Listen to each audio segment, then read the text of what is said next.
របៀបនៃការប្រើប្រាស់ Gemini Pro ដើម្បីឲ្យធ្វើកិច្ចការបង្រៀនក៏ដូចជា slide បង្រៀនឲ្យយើងជាប្រចាំថ្ងៃឥឡូវនេះខ្ញុំចូលទៅកាន់ Gemini Pro របស់ខ្ញុំគ្រូអ្នកគ្រូអរគុណច្រើនសម្រាប់ការទស្សនាសូមជួយ Subscribe ក៏ដូចជាផ្ដល់មេដាយឬក៏រូបស្ដូរ comment ផ្សេងៗនៅលើ channel របស់ខ្ញុំផងជូនលោកគ្រូអ្នកគ្រូបានឃើញហើយនេះគឺជាប៊ូតុងសម្រាប់បដូរពី Gemini ធម្មតាទៅជា Gemini Spark អញ្ចឹងយើងចុចលើប៊ូតុងមកវានឹងឃើញថា Put Gemini Spark to work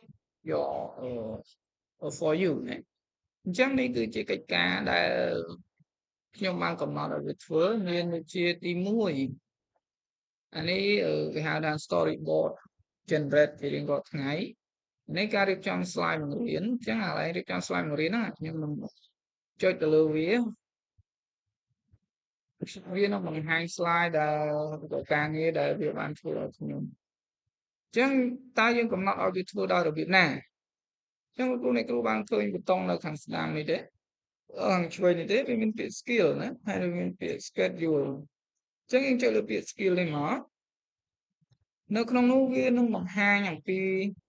សកម្មភាពនេះ active នេះមានន័យថាសកម្មភាព Gemini structure នេះរចនាសម្ព័ន្ធអញ្ចឹងយើងមើលតើកន្លែងណាដែលវាបញ្ជាក់ថាវានឹងធ្វើកិច្ចការរបស់យើងអញ្ចឹងយើងចុចលើ structure នេះមកអញ្ចឹងនេះយើងដាក់នៅលើហើយនេះឈ្មោះថា Gemini Spark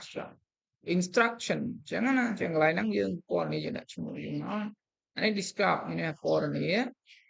អានេះសរសេរជាភាសាខ្មែរក៏បានជាភាសាអង់គ្លេសក៏បានដែរអញ្ចឹងនៅក្នុងនេះខ្ញុំដាក់វាគេថា personalized instruction and context for widget son អញ្ចឹងមានន័យថាវាធ្វើរចនាសម្ព័ន្ធសម្រាប់ខ្ញុំរួមបញ្ចូលទៅនឹងមានអីគេ text box visual មានន័យថាសភៅពុំ curriculum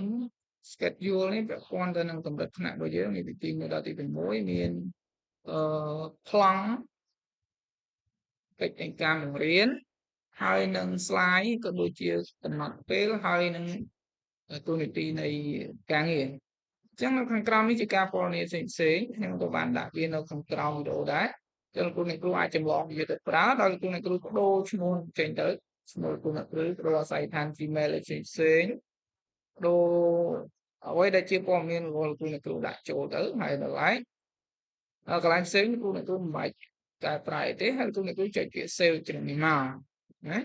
ចឹងតែប៉ុណ្ណឹងគឺរួចរាល់ហើយចឹងពេលនោះដល់ម៉ោងគឺ Gemini របស់យើងនឹងធ្វើកិច្ចការឲ្យយើងតែម្ដងឥឡូវយើងក៏លេខទៅមើលសភៅតើសភៅនៅឯណានេះកន្លែងនេះគឺជាសភៅណាហើយនេះគ្រូអ្នកគ្រូអាចចម្លង link សភៅដាក់ចូលទៅក្នុងហ្នឹងទៅ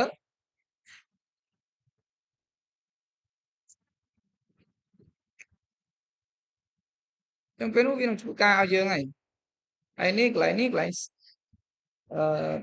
6នេះផ្ញើទៅកាន់ Gmail មានន័យថាធ្វើរួចរាល់វានឹងផ្ញើសារមួយខ្សែប្រាប់យើងថាវាធ្វើរួចរាល់ហើយចឹងណាលោកគ្រូអ្នកគ្រូចឹងអត់ប្រហែលទេខ្ញុំមានប៉ុណ្ណឹងសម្រាប់ឲ្យលោកគ្រូអ្នកគ្រូយកទៅធ្វើណាហើយចុងក្រោយនេះ